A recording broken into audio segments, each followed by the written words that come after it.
ಏನಿವತ್ತು ಕನ್ನಡಿಗರ ಹೃದಯ ಸಾಮ್ರಾಜ್ಯ ನಾಡದೊರೆ ನಾಲ್ವಡಿ ಕೃಷ್ಣರಾಜ ಒಡೆಯರವರ ಜನ್ಮ ದಿನದ ಶುಭಾಶಯವನ್ನು ದೇಶದ ಜನತೆಗೆ ಶುಭಾಶಯವನ್ನು ಕೋರುವ ಜೊತೆಗೆ ಏನು ಸರ್ವರಿಗೂ ಸಮಬಾಳು ನೀಡಿದ ಪುಣ್ಯಾತ್ಮ ಕನ್ನಡ ನಾಡಿನ ನಾಡಪ್ರಭುಗಳು ನಾಲ್ವಡಿ ಕೃಷ್ಣರಾಜ ಒಡೆಯರ ಜಯಂತಿಯನ್ನು ಏನಿವತ್ತು ಅಖಿಲ ಭಾರತ ಡಾಕ್ಟರ್ ಅಂಬೇಡ್ಕರ್ ಪ್ರಚಾರ ಸಮಿತಿ ಅಖಿಲ ಭಾರತ ದಲಿತ ಕ್ರಿಯಾ ಸಮಿತಿ ವತಿಯಿಂದ ಇವತ್ತು ಏನು ಅವರ ಜಯಂತಿಯನ್ನು ಇವತ್ತು ನಾಲ್ವಡಿ ಕೃಷ್ಣರಾಜ ಒಡೆಯವರ ಜಯಂತಿಯನ್ನು ಆಚರಣೆ ಮಾಡ್ತಾಯಿದ್ದೀವಿ.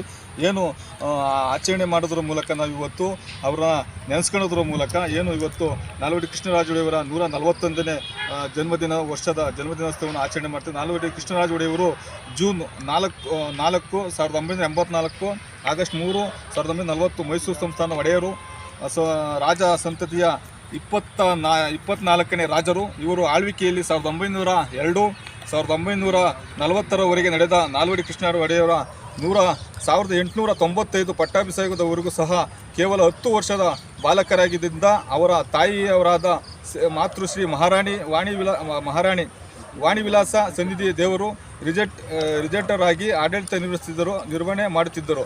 ರಾಜಕುಮಾರನಿಗೆ ಸೂಕ್ತ ವಿದ್ಯಾಭ್ಯಾಸ, ಆಡಳಿತ ತರಬೇತಿ ಇವುಗಳನ್ನು ಮಹಾರಾಣಿಯ ತೀವ್ರ ನಿಗಾ ವಹಿಸಿ ಇವರ ಪರಿಣಾಮವಾಗಿ ಏನು ಮೈಸೂರು ರಾಜ್ಯಕ್ಕೆ ಒಬ್ಬ ಸಮರ್ಥ ಆಡಳಿತಗಾರರಾಗಿ ನಾಲ್ವಡಿ ಕೃಷ್ಣರಾಜ ಒಡೆಯವರು ದೊರಕಿದ್ದರು. ಮಹಾರಾಜರು 10ನೇ ಚಾಮರಾಜ ಒಡೆಯರ ಮತ್ತು ಮಹಾರಾಣಿ ಕೆಂಪನಂಜಮ್ಮಮಣಿ ವಾಣಿವಿಲಾಸ ಸನ್ನಿಧಿಯ ಅವರ ಮೊದಲ ಮಗನಾಗಿ ನಾಲ್ವಡಿ ಕೃಷ್ಣರಾಜ ಒಡೆಯವರು 1884ನೇ ಜೂನ್ 4ರಂದು ಮೈಸೂರು ಅರಮನೆಯಲ್ಲಿ ಜನಿಸಿದರು. 1894ನೇ ಕಲ್ಕತ್ತಾ ಸಂದರ್ಭದಲ್ಲಿ 10ನೇ ಚಾಮರಾಜ ಒಡೆಯರ ಗಂಟಲು ನೋವಿನಿಂದಾಗಿ ಆಕಸ್ಮಿಕವಾಗಿ ಮರಣ ಹೊಂದಿದ್ದರು. ಇನ್ನೂ 10 ವರ್ಷ ವಯಸ್ಸಾಗಿದ್ದ ಕೃಷ್ಣರಾಜ ಒಡೆಯರವರ ರಾಜ್ಯಭಾರವನ್ನು ವಹಿಸಿಕೊಳ್ಳಬೇಕಾಯಿತು. ತಾಯಿ ಮಹಾರಾಣಿ ಕೆಂಪನಂಜಮ್ಮಣಿ ಅವರು ಕೃಷ್ಣರಾಜ ಒಡೆಯವರ 1902ರಲ್ಲಿ 18 ವಯಸ್ಸು ತಲುಪುವವರೆಗೆ ರಾಜ್ಯವನ್ನು ಪ್ರತಿನಿಧಿಯಾಗಿ ಆಳಿದ್ದರು. 1902 ಫೆಬ್ರವರಿ 2ರಂದು ಕೃಷ್ಣರಾಜ ಒಡೆಯವರು ಆ ತಾಯಿಯ ಅಧಿಕೃತವಾಗಿ ಅಧಿಕಾರ ವಹಿಸಿಕೊಂಡು ಅದೇ ವರ್ಷ ಆಗಸ್ಟ್ 8ರಂದು ಮೈಸೂರು ಜಗನ್ಮೋಹನ ಅರಮನೆಯಲ್ಲಿ ನಡೆದ ಸಮಾರಂಭದಲ್ಲಿ ಆಗಿನ ಬ್ರಿಟಿಷ್ ಭಾರತದ ವೈಸ್ರಾಯ್ ಲಾರ್ಡ್ ಕರ್ಜನ್ ಅವರ ನಾಲ್ವಡಿ ಕೃಷ್ಣರಾಜ ಒಡೆಯವರ ವಿದ್ಯುತ್ವಾಗಿ ಮೈಸೂರು ಮಹಾರಾಜರೆಂದು ಘೋಷಿಸಿದರು.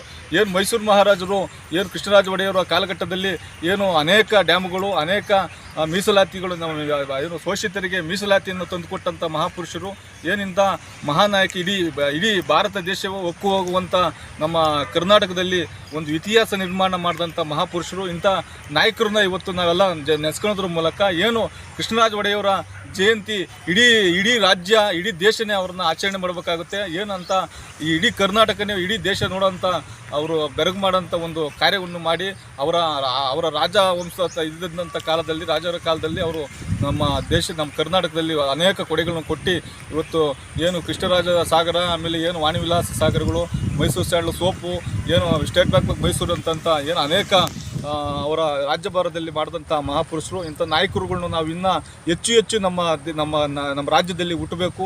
ಇನ್ನು ಈ ಥರ ಮನೋಭಾವ ಇರತಕ್ಕಂಥ ನಮ್ಮ ಈಗಿನ ರಾಜಕಾರಣಿಗಳು ಅವರ ತತ್ವಾದರ್ಶಗಳನ್ನು ಅಳವಡಿಸೋದ್ರ ಮೂಲಕ ನಾವೆಲ್ಲ ಏನು ಯುವ ಪೀಳಿಗೆಗಳು ಅವರ ಆದರ್ಶವನ್ನು ಮೈಗೂಡಿಸೋದ್ರ ಮೂಲಕ ನಾವು ಅವ್ರನ್ನ ನೆನೆಸ್ಕೊಳ್ಬೇಕಾಗುತ್ತೆ ಅಂತ ಈ ಮೂಲಕ ಹೇಳ್ತಾ, ಮತ್ತೊಮ್ಮೆ ಏನು ನಾಲ್ವಡಿ ಕೃಷ್ಣರಾಜ ಒಡೆಯವರಿಗೆ ನಮ್ಮ ಸಮಿತಿ ವತಿಯಿಂದ ಹುಟ್ಟುಹಬ್ಬದ ಶುಭಾಶಯಗಳನ್ನು ಕೋರುವ ಜೊತೆಗೆ ಎಲ್ಲ ನಾವು ಅವರ ತತ್ವಾದರ್ಶಗಳನ್ನು ಪಾಲಿಸ್ತೀವಿ ಅಂತ ಈ ಮೂಲಕ ನಾನು ಹೇಳ್ತಾ, ಜೈ ಭೀಮ್. ಡಾಕ್ಟರ್ ಅಂಬೇಡ್ಕರ್ ಪ್ರಚಾರ ಸಮಿತಿ ವತಿಯಿಂದ ಈ ದಿನ ನಾವು ಮೈಸೂರಿನ ಮಹಾರಾಜರಾದಂಥ 4ನೇ ನಾಲ್ವಡಿ ಕೃಷ್ಣ ರಾಜ ಒಡೆಯರವರ ಹುಟ್ಟುಹಬ್ಬವನ್ನು ಆಚರಿಸಿದ್ದೀವಿ. ಇದು ನಮ್ಮ ಕರ್ನಾಟಕ ರಾಜ್ಯಕ್ಕೆ ಹಾಗೂ ಮೈಸೂರು ಭಾಗಕ್ಕೆ ಅತ್ಯಂತ ಬಹಳ ಕೊಡುಗೆ ಕೊಟ್ಟಂಥ ವಂಶ. ಈ ರಾಜವಂಶದ ಆಳ್ವಿಕೆ ಆಗಿರ್ಬೋದು, ಮಹಾರಾಣಿಯರಾಗಿರ್ಬೋದು, ನಾವು ಯಾವ ಕಾಲಕ್ಕೂ ಈ ಕರ್ನಾಟಕದ ಪುಣ್ಯಭೂಮಿಯಲ್ಲಿ ಅವರನ್ನು ನಾವು ಮರೆಯೋ ಆಗಿಲ್ಲ. ಇವರು ಕೊಟ್ಟಂಥ ಕೊಡುಗೆಗಳಲ್ಲಿ ರೈತರ ಪರವಾಗಿ ಕಾಳಜಿ ವಹಿಸಿದಂಥವರು,